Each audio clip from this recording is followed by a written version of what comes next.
Today, I'm joined by the Minister for Women and the Minister for Mental Health, Bronnie Taylor, to discuss the release of the broader review into bullying, sexual harassment and sexual misconduct in New South Wales parliamentary workplaces. Late last night, received a copy of this report. I have read the report. It is sobering, confronting and completely unacceptable. Every workplace across our state should be safe, free from harassment, from sexual harassment and sexual assault. That is clearly not the case in the New South Wales Parliament. Parliamentarians are leaders and role models in our society. They should lead from the front. Clearly, we have a culture in the New South Wales Parliament that over time has become, in many instances, toxic.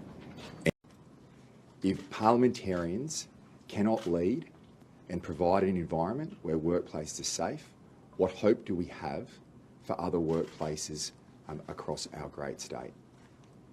The Parliament is the oldest, the New South Wales Parliament is the oldest Parliament in Australia. It has a rich tradition for very good purposes and for very good reasons. Aspiring political leaders who come in as staffers, people who work in parliamentary services, members of Parliament, everybody who puts their hand up to public life or who chooses to participate in it should feel completely safe in the workplace. The statistics, the anecdotes, the reports that have come through during this time clearly demonstrate that change needs to happen. Today, change will happen. This report will not be the end. This report will be the beginning of a change in workplace culture for the better. We cannot have a situation where the New South Wales Parliament is not a safe place for people to work. I want to particularly thank the victim survivors who have come forward and provided evidence as part of this review. That would have been incredibly difficult for many and very challenging. But today they should know that their stories will create real change and have a lasting impact on people in our Parliament and hopefully right across our state. That change cannot occur without people having the strength through adversity to come forward and tell their story. And I particularly, as Premier of the state, I want to thank every single person who has participated as part of this review and had the courage to come forward and to tell their stories so change can occur. I want to make that point today. I note that as Premier, from a ministerial perspective, we, under my predecessor Gladys Berejiklian, instigated the Goward Review. The Goward Review has now been implemented in full. So that obviously covers ministerial officers in relation to complaints processes and training. I note that this process that we have put in place from a ministerial perspective has already made strong inroads and a strong response, and we will continue. And during that period of time, we had significant engagement with Elizabeth Broderick and her team in relation to that implementation. I want to thank Elizabeth Broderick and her team for the many hours of work that they put into this review. This review will create change and ensure that we have the best working environment in the New South Wales Parliament as possible. I want to thank all the members of Parliament, the cross-parliamentary team, the advisory group from all sides of politics who have worked with Elizabeth Broderick and her team, and there are also other people who are not members of Parliament who participated. They have helped guide and shape, and I believe will also play an important role in the implementation of a number of the recommendations that have come through this. I'm joined by Bronnie Taylor from the National Party. As the parliamentary leader of the Liberal Party, we will work very closely with the Labor opposition, the Greens and the Independents and all parliamentary parties to ensure that this committee continues to work with the presiding officers in the New South Wales Parliament to have these recommendations implemented, to ensure that the panel works through each of these areas and that they are implemented as quickly as possible in an appropriate way. I want to thank all the members of that group for the work that they have done. They've spent a significant period of time working through this, and I think where this has landed in the circumstances that we have will create change for the future. So I want to end with this before I pass to Bronnie and make this point again. The public must have confidence in its politicians.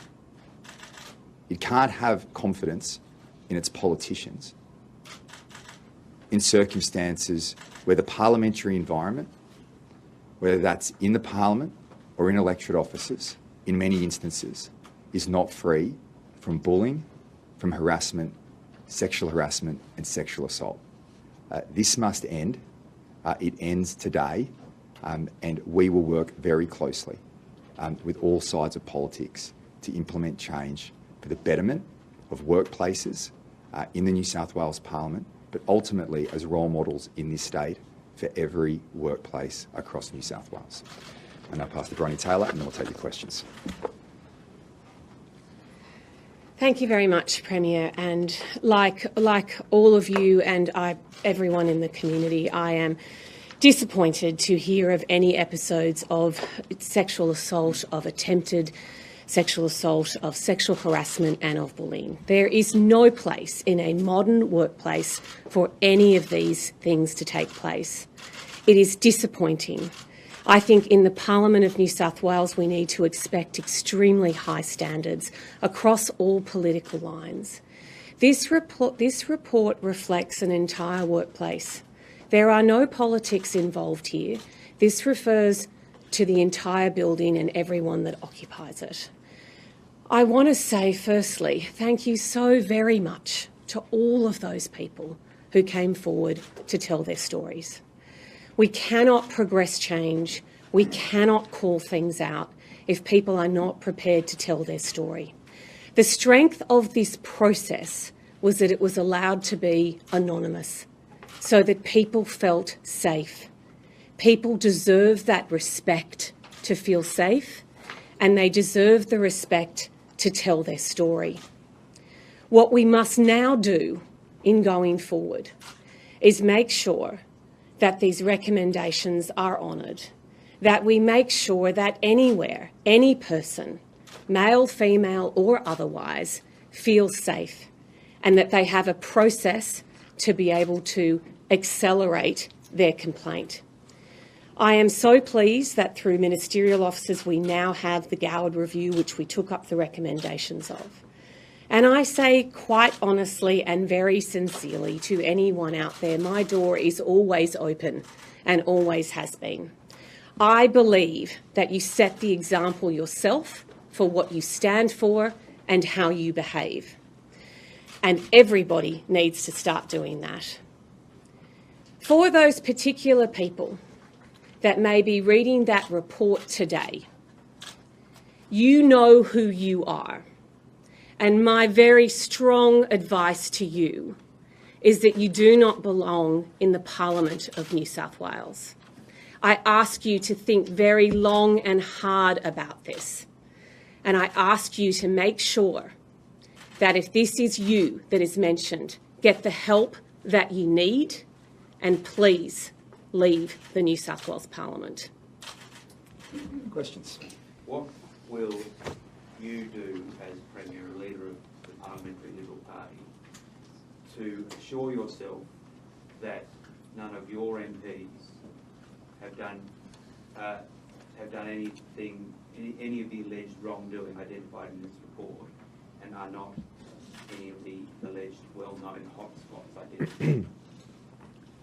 Well, the first thing I'll be doing at the right opportunity is having a meeting of the Liberal Party room in relation to my expectations in respect of parliamentary workplace behaviour.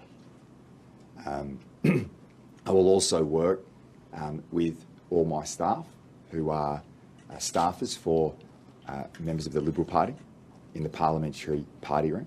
This is not a, whilst we will have an implementation process through the recommendations that come forward, I will be making sure that it's very clear what the expectations and standards are of behaviour.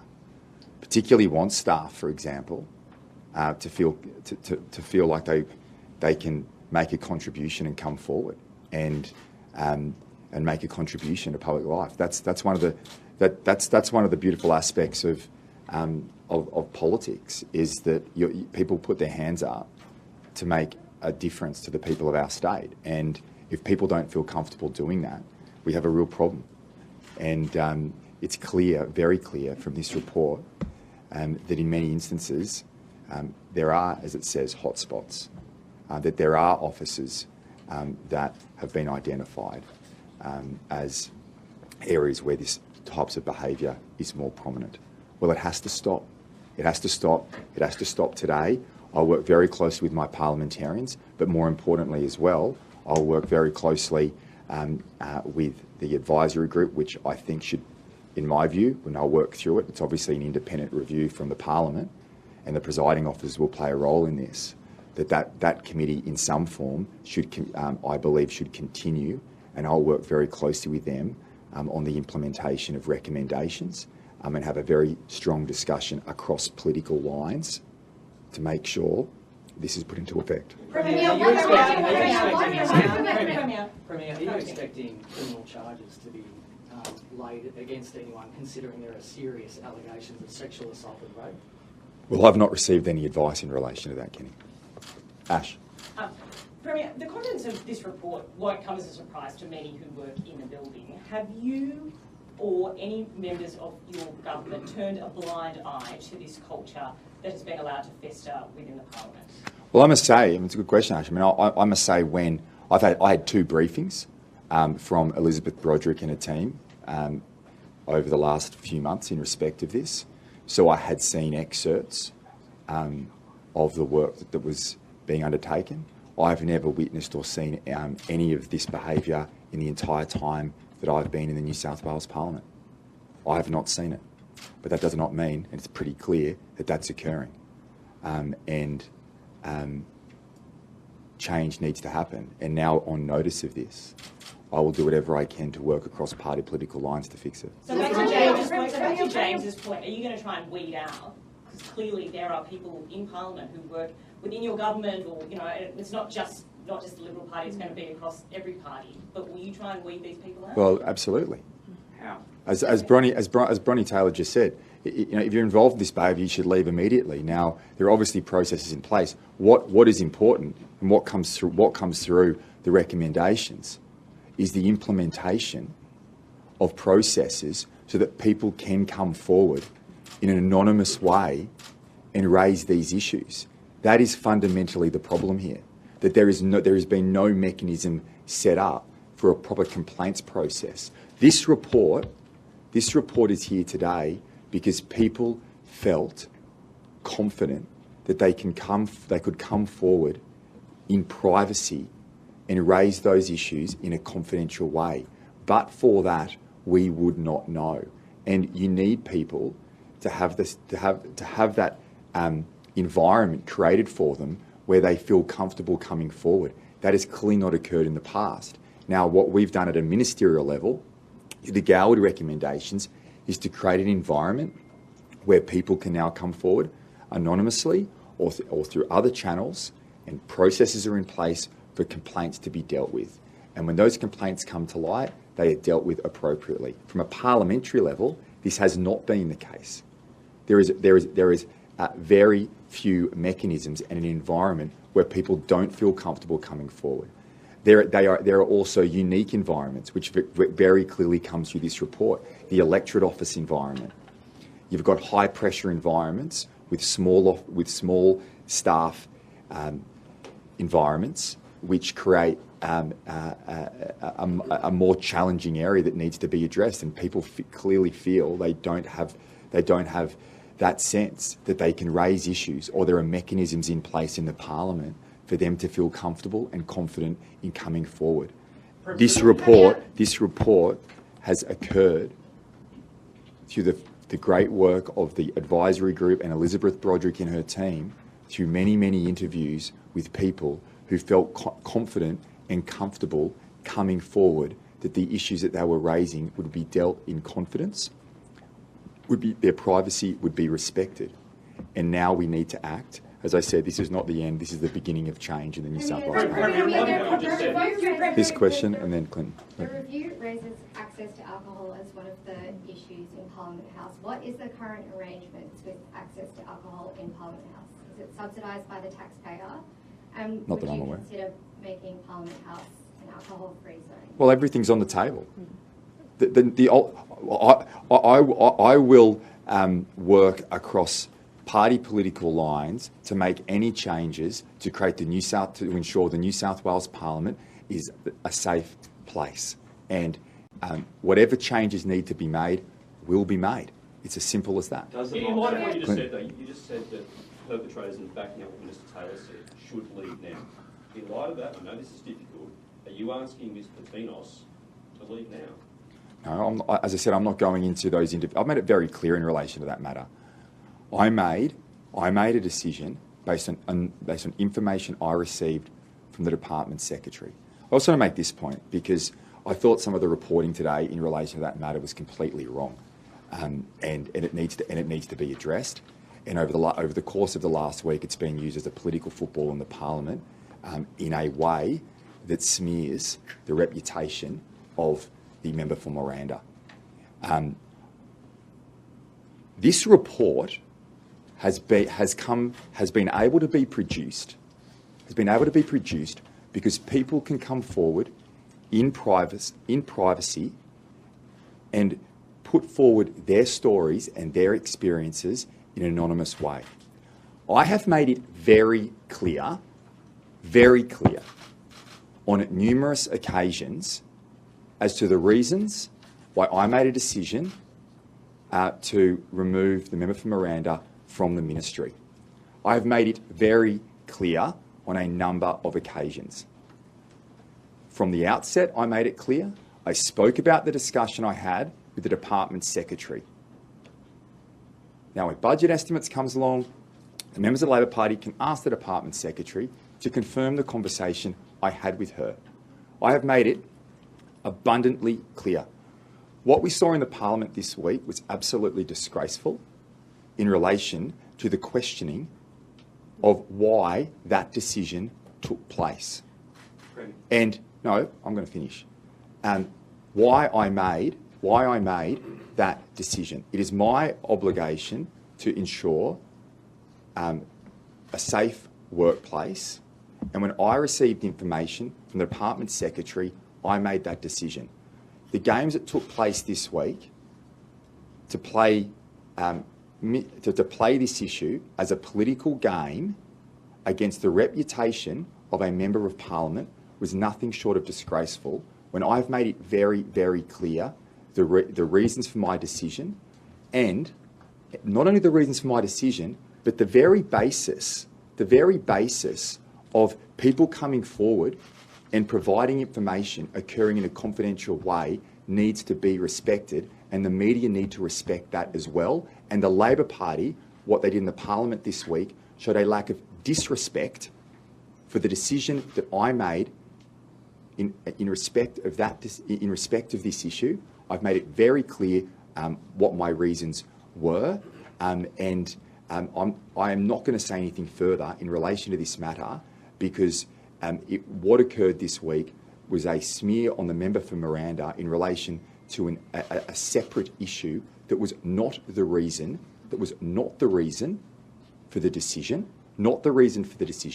and the matters that were raised with me on the periphery in that discussion had been dealt with appropriately and were not the substance of that decision. What you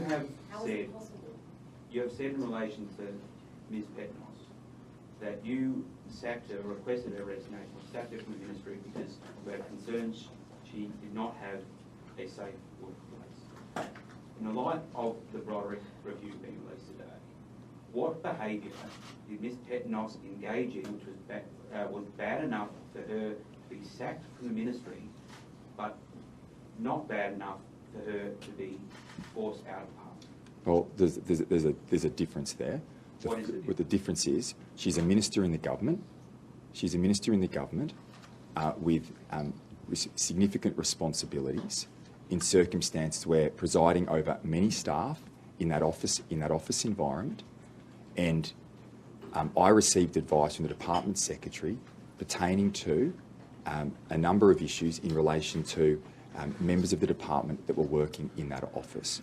Ultimately, I made the decision in respect of ensuring a safe workplace for those members of the department who were working in that office based on the information I received, and I took that action. You've just said that to ask you about how is it inappropriate for Labor to be asking you about the circumstances of a resignation which has now been referred to the ICAC? How is that inappropriate? How are those not valid questions that need to be answered? I have said very clearly the reasons for my decision. Let me say this. Hang on, there are two separate issues here because we now have a resignation letter that we've all seen that has gone to the ICAC. Mm-hmm. So how is it inappropriate for Labor to be asking you because questions I have about said that you clearly need to answer? Because I said very clearly in relation to a discussion I had with the Secretary of the Department on the Sunday in respect of workplace issues as to why I made the decision in relation to the removal. And those same workplace issues are raised by the Commissioner in his resignation letter. It's the same thing. I had not seen the letter. I contacted the Department Secretary on the Sunday when I returned. I spoke to her in relation to issues pertaining to workplace issues in the ministerial office. Following that discussion, I formed the view to remove Ms. Pettinos from the ministry. As part of that discussion, on the periphery of that discussion, were issues in relation to the other matter. The Department Secretary advised me that all appropriate action had been taken. It was not an issue in relation to my decision. I cannot be clearer than that. But it doesn't mean that there aren't questions to be answered. No, that's not the question I'm being asked. The question I'm being asked is in relation to the reason as to why I made the decision to remove Ms. Pettinos from the Cabinet. That was based on a discussion I had with the Department Secretary in relation to workplace issues in respect of the Minister's office. End of story. If we accepted today the workplace issues, there have been all these public reports about her behaviour towards staff, and now you and Ms. Taylor tell us that this is not acceptable behaviour and they must leave today. Surely we have a right to know more detail about these office staffing issues, if they're related to the alleged harassment, and whether she should be staying in Parliament. What I'm saying is I've received information that I formed a view on as Premier, as the employer who makes the decision in respect of my ministerial team. And I formed the view, based on the discussion with the Department Secretary, that Ms. Pettinos should resign from the New South Wales Cabinet. That is the decision I formed and the judgment I made. And that is it. They were the reasons as to why I made that decision. In respect, at the time, you said that you formed the view that you didn't think that her offices were a safe environment. That's what you said at the time. yes. Why should she not stand down? Well, what this will do as well is provide the requisite training and support for people. As the employer of the Cabinet, I expect the highest standards. And in a view where I believe there was a probability of that workplace not being safe, I made that decision. That is up to me as Premier of the state. I formed that judgment in discussion with the Department Secretary of Customer Service, the Secretary of the Department of Premier and Cabinet, and that's the judgment I formed. Premier, can you see why we're having trouble here? You just talked about you're going to weed out bullying and bad behaviour. Then you're using the same press conference to defend one of your MPs who you said had a workplace that was unsafe. So why are you taking that? Why are you using this opportunity to do that? When you want to weed out bullying? I have just done that. I have removed. I had a view from a ministerial office perspective that I had concerns. No, what I'm saying is I expect the highest standards of MPs. In areas where I have responsibility, I will make those decisions. I made that decision in relation to Ms Pettinos and the Cabinet. That is the decision I made. I've taken a very strong stance in relation to this position. As the employer of the Cabinet, who's the person who makes the decisions, I expect the highest standards from my ministerial colleagues. That is the area of responsibility. In addition to that as well, we have implemented all the Goward recommendations. We have conducted training for ministers. This report goes to the Parliament, right across the board, of parliamentary officers, of staff behaviour, and of the parliamentary services as well. Anybody who works in our Parliament should feel safe. These recommendations will allow people the opportunity to come forward, to make complaints in confidence, to make complaints also on the record, but in a way where people feel confident that there are processes in place so that change is effected. And I will work as the parliamentary leader of the Liberal Party across party lines to ensure that change is made. You referred to those other issues as peripheral. Those same issues the Department Secretary saw fit to refer to ICAC. What does that say about your political judgment? I did not have that information. I discussed with the Department Secretary on the Sunday issues in relation to the workplace. These issues. So you've told Parliament that there were other issues discussed. Yes. They were.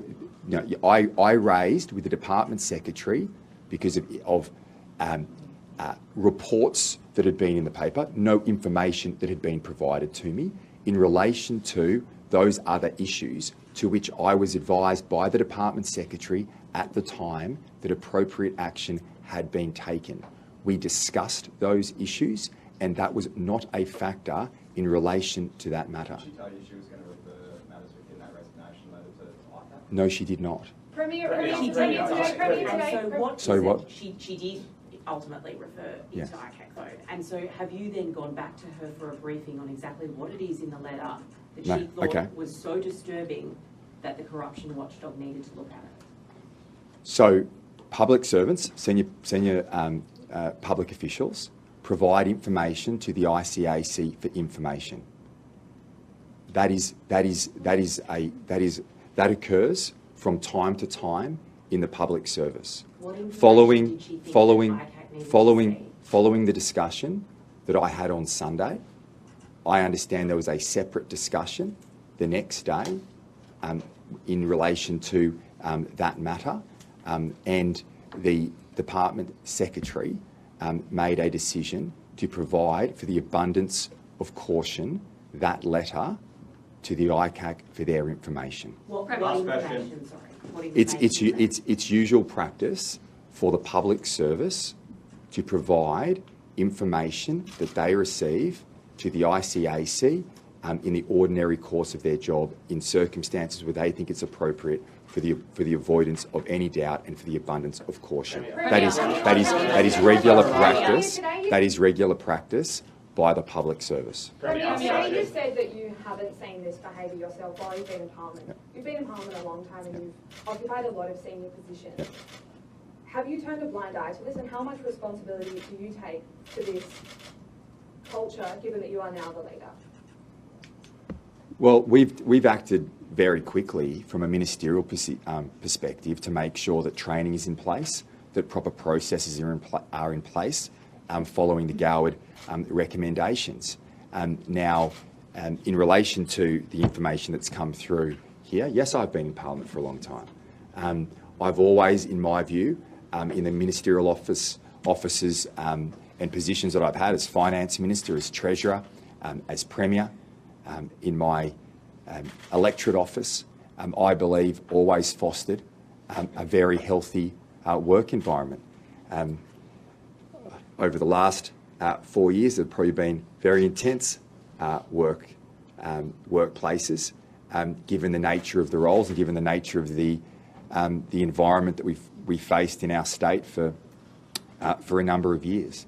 So I've always, in my duties as a minister and as a MP,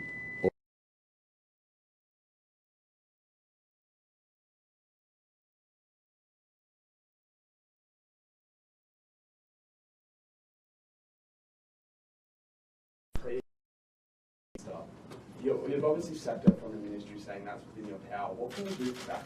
Because bullying isn't just within the ministerial office. What powers do you have to stop bullying in the lower offices of that background? Well, that's the purpose of this report, right? That's you've got the presiding officer in the Parliament,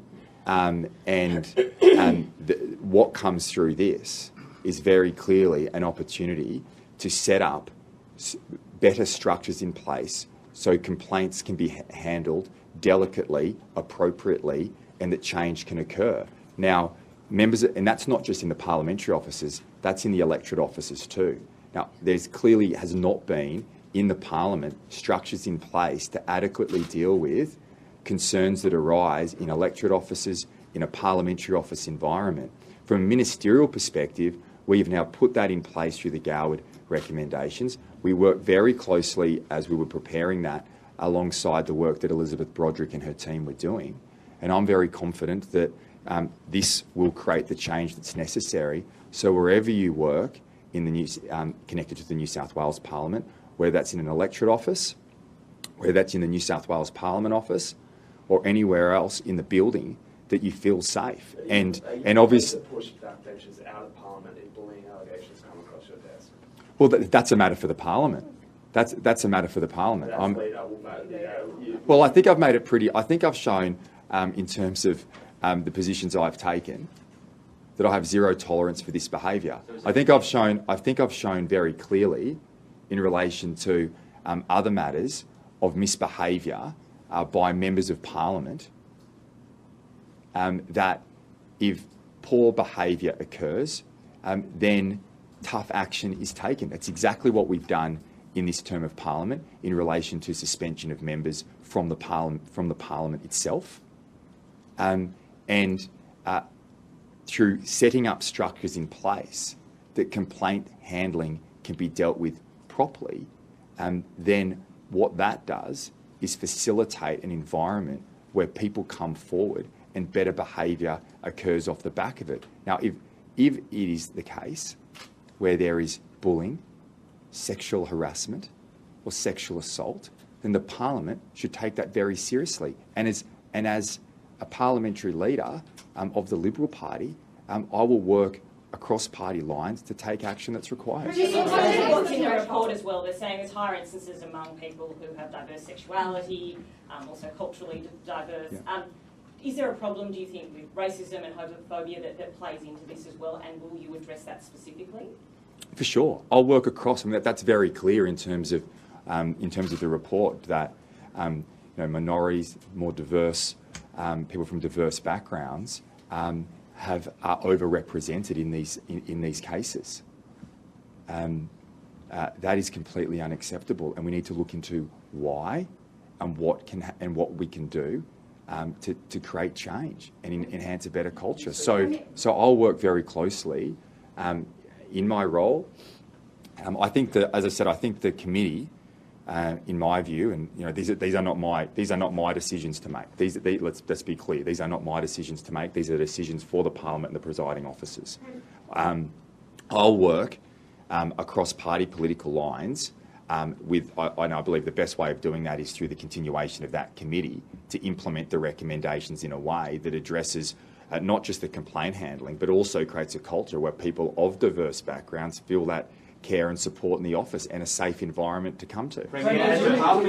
Kenny. Do you expect more people to be removed from Parliament as a result of the allegations that have come out? No, I expect the best behaviour in Parliament. I expect... But do you expect people in the short term to be removed from Parliament, considering there are potential alleged rapists in state Parliament? Well, hold on a sec. Let's be very careful here. The information that's come forward in light of this review also has an aspect of being historical. So let's be very clear that people have come through in an anonymous way, and many people who provided information and gave testimony as part of this review no longer work in the Parliament. So let's not jump the gun on this. Let's be very careful, considerate and mature about how we respond to this. What I expect out of this is change in the Parliament, better culture, a better environment that people can come to work and feel safe. And I also expect that the New South Wales Parliament, as role models and leaders from across the political spectrum, should create an environment that is safe for everyone. Premier, James. when you had multiple briefings with Elizabeth Roderick on the draft report, did you ask her whether any of the allegations made in this report had been levelled at members of your parliamentary team or your ministry? And if not, why not? Because they are anonymous. But did you ask Ms. No, Roderick no. any of the allegations that No, have been made? she would not be able to tell me that. They are anonymous. And I know that there'll be strong interest in relation The complainants are anonymous. but Yes, they the necessarily complainants are anonymous, James. But what we are not going to have here is create an environment where people do not feel comfortable coming forward because somehow that anonymous complaint will be revealed as to who that person is. I'm not talking about the complainant, I'm talking about the person that they are alleging did bad behaviour. The person to whom the complaint was made. Yeah. My expectation is that no one in my party, no one in the National Party behaves in such a way. And I will do whatever it takes to ensure that this does not occur. And, as I said, every member of Parliament, every staffer, anyone who's in an electorate office needs to treat people with the utmost respect. And it is very clear that that has not occurred in a number of instances, and in certain circumstances, very serious allegations of sexual assault in the New South Wales Parliament have occurred. Sexual assault in the New South Wales Parliament, in a parliament which creates the laws of the land to protect our people. We have people involved in the democratic practices of the creation of those laws involved in sexual assault. That's what we're looking at here. What just happened in relation to those 5 instances, 5 people? I will seek advice. I will seek advice in relation to that because these are crimes. One of the recommendations was to find those hotspots. Sure, Elizabeth Roderick is not going to hand you those names at this point, but will you be looking for those people and those hotspot officers? I'll make inquiries and do whatever is responsible in the circumstances of the information that I've received. Obviously, I received this late last night. I've read through the report over the course of the evening, late into the evening, and I'll consider whatever action I need to take.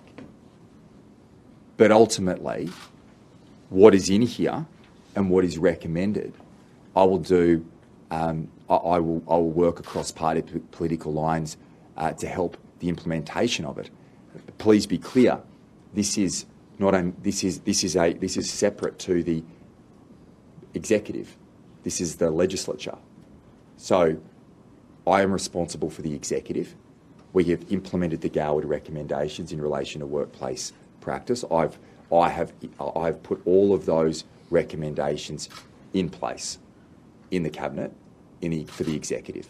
This is a report for the legislature, but as the leader of the Parliamentary Liberal Party, I will work across political lines in a bipartisan way to put together the best mechanism possible or committee structure possible for the implementation of the recommendations in this review. Does the MOPS Act need to change to give staff? Does the MOPS Act need to change to give staff more employment protection? I'll have to take that on notice, James. It's been a question that has been around for a long time. Well, we've done. Does the MOPS Act need to change? Well, James, what we have done is implement all the recommendations that would have been considered through the Goward review. It doesn't handle the MOPS Act, though. Well, look, I will look at the recommendations in here in relation to the MOPS. Well, we will do it. Suggests changes to the MOPS. MOPS Act, yeah. So if changes need to be made, then they will be made. There are recommendations in this review to provide staff working in electorate offices or parliamentary services or members of parliament mechanisms to file complaints and have protections. We should be doing everything we can to give greater protections to all staff in the parliament. And this should be done in a bipartisan way. And what's impressed me during this entire period of time has been the way in which all members of parliament who are on that committee from very different political worldviews came together to support the compiling of this review. So, James, the answer to the question is I will support whatever needs to be done. Tom, and then Clinton.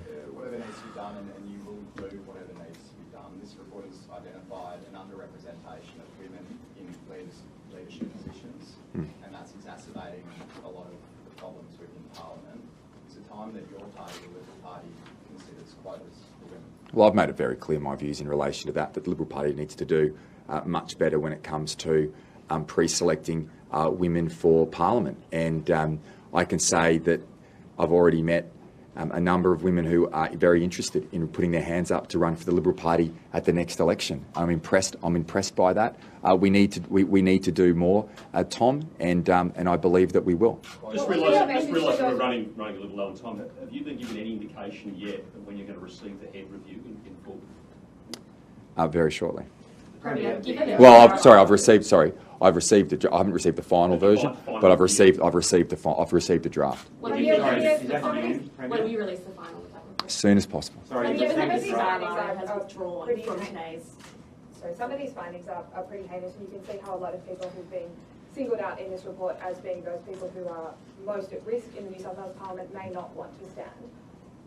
What would be your message to those people if you would like for them to run for pre-selection? Please do so. Please do so. And I commit, as I'm sure many leaders across the Parliament will commit today, to doing everything we can to create a safe workplace, a workplace that is free from harassment, from sexual harassment and sexual assault. That's what I will do as leader. This isn't just about the Liberal Party. This is about all parliamentary parties. And I would say that all the leaders, I would expect every leader of every parliamentary party in the Parliament today would be standing up and saying that we are going to create change, that this is going to be, this is the beginning of a new chapter to ensure we have the safest workplaces possible. And I would say to any young person, in fact, any person at all across our state who wants to put their hands up for public life, to please do so. We need good people in Parliament.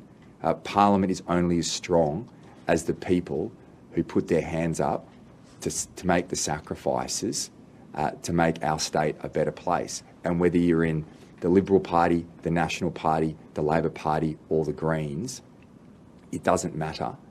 We need good people from different walks of life, from different philosophical perspectives, to feel the confidence to run for public office, because our our state can only be the best place possible with the best possible people in Parliament. Premier, John Barilaro reporting in ill today. Are you disappointed that pushes it into another week? Thank you very much. I'm really happy to take that question, and with all the questions being asked about women, I am the most senior female in the New South Wales Government, and I will take this question. I spoke to John Barilaro this morning. He is a friend, but he is not up to attending the inquiry today. He's been very open and very honest about his struggles with mental health, very open. And as the Minister for Mental Health in New South Wales, that's something that we always encourage people to do. We encourage them to speak openly and to speak up and to ask for help when they need it.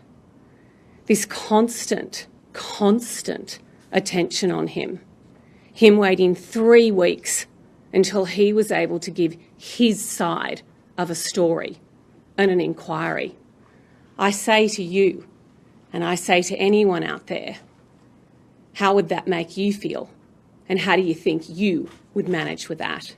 So I respectfully say to everyone, he has been very honest and very open, and he has put his case forward. He deserves correct process. He deserves independence. And anybody that is involved in any inquiry deserves respectful behaviour.